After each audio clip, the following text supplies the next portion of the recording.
Buenos días, soy Pau de Enso Movers y hoy os quería hablar sobre un tema que parece trivial y bastante abstracto, pero que tiene implicaciones directas sobre cómo concebimos nuestro cuerpo y por tanto sobre cómo actuamos sobre él. Y es el debate de si la forma dicta la función o la función dicta la forma. En esta idea, aplicada al cuerpo, es si nuestras estructuras corpóreas, fisiológicas, determinan lo que deberíamos hacer o lo que hacemos determina la forma de nuestras estructuras. Convencionalmente se suele entender que la forma dictamina la función. Es decir, eres así y por tanto deberías actuar así. Es la visión evolucionista, vamos a decirlo así, o falsamente evolutiva del cuerpo que se lleva mucho hoy en día es que tu cuerpo está hecho para hacer esto. Pero existen muchos problemas con esta visión. Y la realidad es un poquito más compleja que esto. Porque si tu cuerpo está hecho para hacer esto, se está viendo una visión muy sesgada. Y cuando se habla de esto se entiende de forma implícita, pero esto lleva problemas, que tu cuerpo no es tu cuerpo. Cuando dice tu cuerpo está hecho para, es el cuerpo o el concepto de cuerpo general ideal que tenemos de la evolución está hecho para o es capaz de hacer X. Sin embargo, si tú miras tu cuerpo y tienes una idea completamente cerrada de la forma dictamina la función, no tiene ningún sentido que entrenes. ¿Por qué? Si tienes cierta cantidad de masa muscular, si tienes cierto rango articular, si tienes cierta predisposición tendinosa, ya la tienes. ¿Para qué entrenar si la forma dictamina la función? Si la forma dictamina la función, significa que la masa muscular que tienes es la que tienes. Y punto, por nacimiento, no va a adaptarse. Y todos sabemos que esto es una falacia, que el cuerpo se adapta.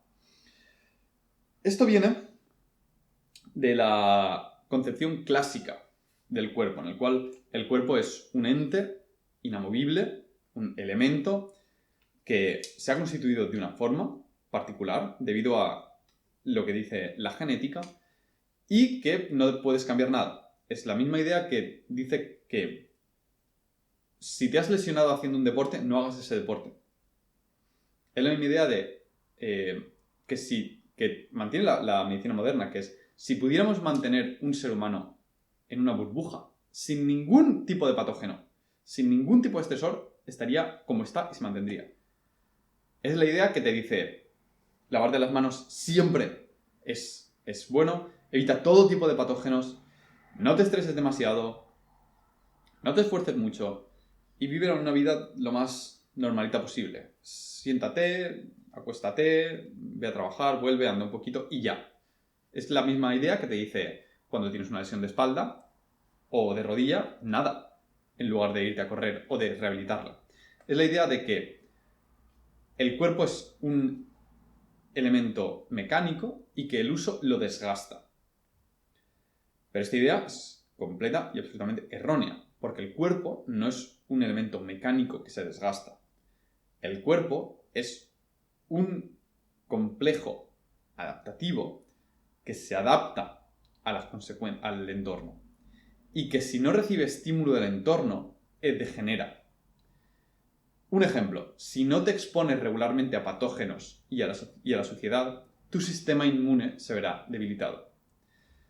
Otro ejemplo, si tienes un problema de posicionamiento articular en las piernas, como un pie plano, como unas rodillas que se van hacia adentro, y en lugar de forzar a que eso no suceda, le pones una ortopedia, esas estructuras se verán todavía más debilitadas, como una plantilla o unos elementos correctores de tobillo.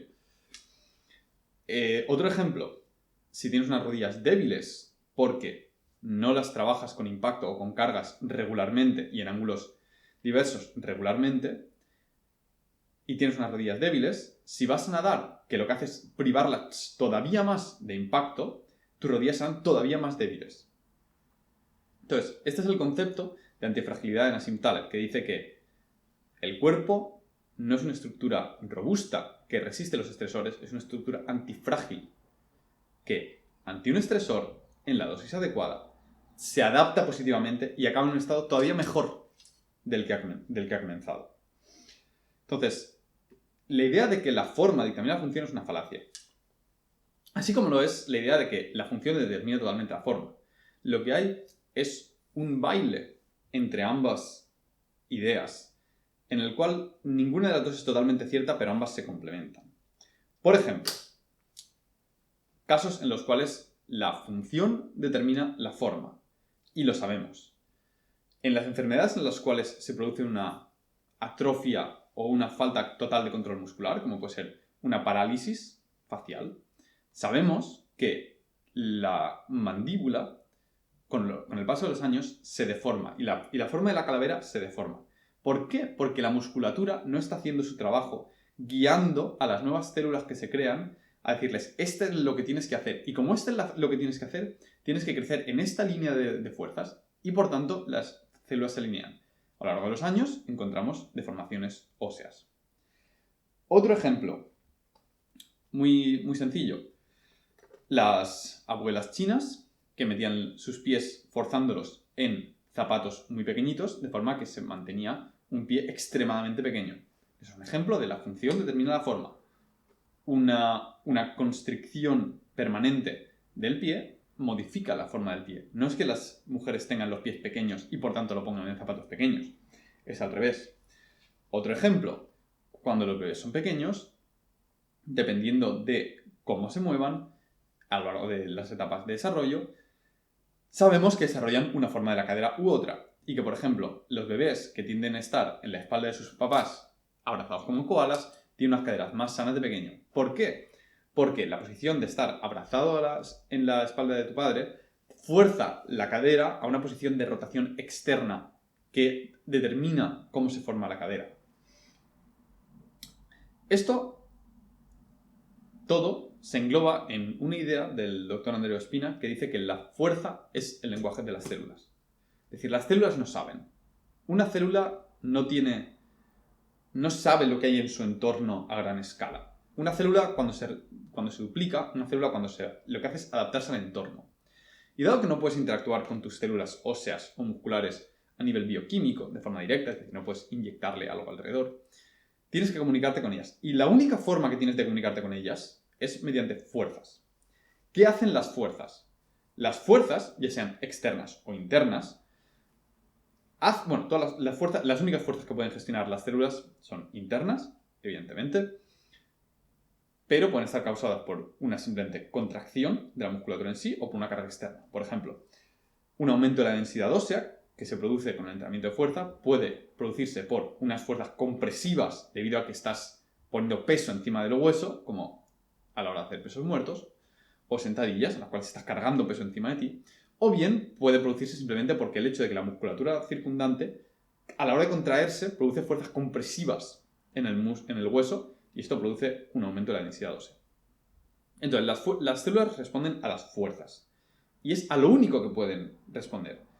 Y a medida que unas células se reproducen y se multiplican, es necesario que existan vectores de fuerza que alineen esas nuevas células y que las pongan en la dirección adecuada y que alineen las fibras de colágeno para que no se creen como si fuese una matriz desordenada, sino que estén alineadas en la fuerza, estén alineadas en la dirección en la cual tienen que soportar fuerzas. Es por esto que si uno no tiene una musculatura adecuada, se van a producir malformaciones óseas a lo largo de mucho tiempo. Y es algo que sabemos que es una dirección causal porque nosotros podemos inducir fuerzas de forma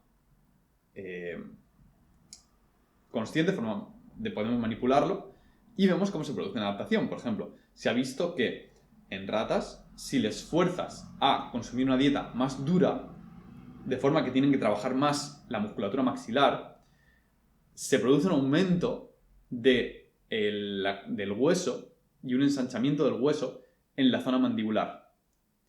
Esto también sucede si tú tienes una musculatura muy fuerte con una inserción, se puede crear un pequeño espolón óseo en esa zona debido a que existe una inserción que tiene que resistir más fuerzas y el hueso se adapta igual que todas las demás estructuras del cuerpo. Entonces, lo que esto nos dice es que el código genético no determina totalmente la forma. El código genético contiene una idea, un concepto más o menos abstracto de qué tiene que formar. Es decir, el código genético dice, vale, aquí tiene que ir un hueso, vale, aquí tiene que ir un músculo, vale, esta zona tiene que ser un fémur, esto tiene que hacer un pie. Y tiene una idea más o menos de pie. Una idea de un pie, pues que tiene, 5 metatarsos, que tiene tantas articulaciones, X tendones, más o menos tiene tantos dedos. Y cuando digo más o menos es porque se ven diferencias individuales en la cantidad de tendones, a veces en la cantidad de dedos, en la cantidad de huesos que puede contener una muñeca o un tobillo. Y luego, una vez que el cuerpo tiene esta idea general, deja que el entorno sea lo que produzca los detalles. Cosa que es una forma muy inteligente y mucho más robusta de crear una situación de crear una estructura óptima. Es decir, no quieres no tener ningún tipo de estructura porque entonces eres plastilina.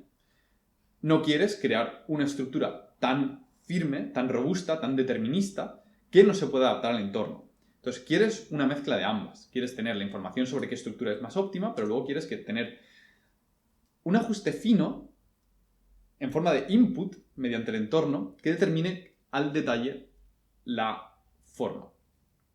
Y esto es lo que sabemos, que si vas descalzo, el pie crece de una forma diferente que si utilizas zapatos.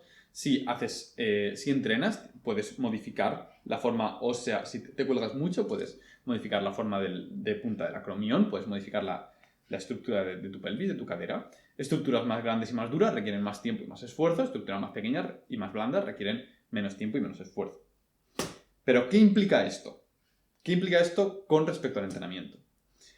Implica que tienes que ser muy cuidadoso a la hora de decidir qué haces y qué no en base a la forma. Por ejemplo, uno podría decir, no tengo tantos grados de rotación externa del hombro. Dado que no tengo estos grados de rotación externa del hombro, yo es que no puedo hacer estos ejercicios. Es decir, no puedo hacer esto porque mi forma me lo impide.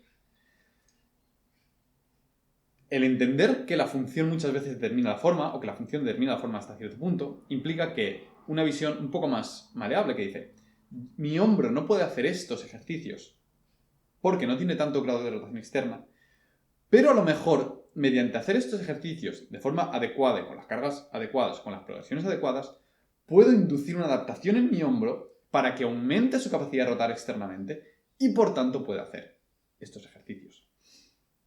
Implica que, y esto no solamente se aplica a nivel muscular y tendinoso, implica que se puede también adaptar la cápsula articular y, como digo, incluso se puede producir adaptaciones óseas. Otra cosa es la escala de tiempo involucrada en cada uno de los diferentes escenarios. Implica que tienes que pensar muy bien hasta cuánto te quieres limitar por la forma de tu cuerpo. E implica también que cuánto trabajo le vas a tener que dar en elementos de prehabilitación para poder realizar un ejercicio. Entonces no debemos cegarnos con yo es que soy así y por tanto no puedo hacer esto. Eso, la inmensa mayoría de veces son excusas que nos ponemos a nosotros mismos sobre que no queremos poner el trabajo que es necesario para conseguir las cosas. Otro ejemplo, y con esto quiero cerrar, son las lesiones. Y este es un punto muy importante. Y que hila con el vídeo anterior en el que hablaba sobre la inflamación. Cuando tenemos una lesión de carácter mecánico, es decir, una pequeña rotura muscular, una distensión tendinosa, ligamentosa, una rotura ósea o similar, es sabido que cuando inmovilizas la zona se crea un cuerpo calloso en forma de una matriz tendinosa o una matriz de células musculares desordenadas. Y que luego, en base a la rehabilitación, ese cuerpo calloso se va deshaciendo y se va colocando en su lugar. ¿Por qué se crea este cuerpo calloso? Este cuerpo calloso se crea porque si tú inmovilizas una zona, las nuevas células que se crean en esa zona no saben hacia dónde tienen que crecer, porque no existen vectores directores de fuerza que les digan vas a tener que sostener fuerzas en esta dirección. Y por tanto, más te vale alinear tus fibroblastos en esta dirección para gestionar de forma óptima las fuerzas cuando llega el momento. Entonces, la perspectiva clásica de la rehabilitación de una lesión de carácter mecánico es déjalo descansar, hasta que se arregle.